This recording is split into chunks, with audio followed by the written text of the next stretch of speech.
더불어민주당은 178곳, 그러니까 전체 지역구 가운데 70%가량 공천을 마무리했지만 친명 횡재, 비명 횡사 비판이 끊이질 않고 있죠.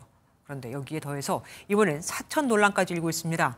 대선 때 이재명 후보 부인 김혜경 씨를 수행했던 인물이 최고위원회의에 일부 반대에도 불구하고 또 경쟁 의원과의 지지율 차이가 엄청나게 큰데도 불구하고 여성 특구라면서 전략 공천됐거든요. 안보람 기자가 보도합니다. 아마 그 여성 특구로 지정하지 않을까 하는 254개 지역구 가운데 유일하게 여성 전략특구로 지정된 순천, 광양, 곡성, 구례 지역에 공천된 사람은 권양엽 전 청와대 균형인사 비서관입니다. 지난 1일 심야 최고위원회에서도 반대가 나온 걸로 알려졌지만 결국 의결됐습니다.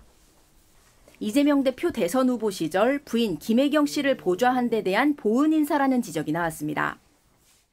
호남 지역구는 경선이 원칙이라고 했습니다. 그러나 아무런 이유도 없이 스스로의 원칙을 깨며 공천 70%가량이 마무리됐지만 여전히 불공정 논란이 이어지는 겁니다. 실제 친명계와 비명계 희비가 엇갈렸다는 평가도 나옵니다.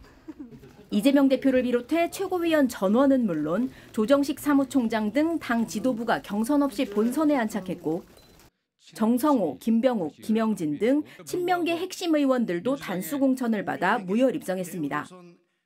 반면 비명계 홍영표, 기동민 의원은 공천 배제됐고 전해철, 박용진, 윤영찬 의원 등은 하위 20% 페널티를 안고 친명계 후보와 벼랑 끝 경선을 벌이고 있습니다.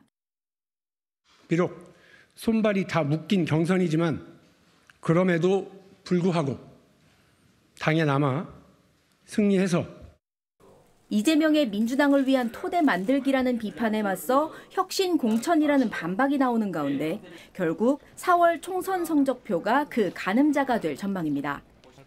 MBN 뉴스 안보람입니다.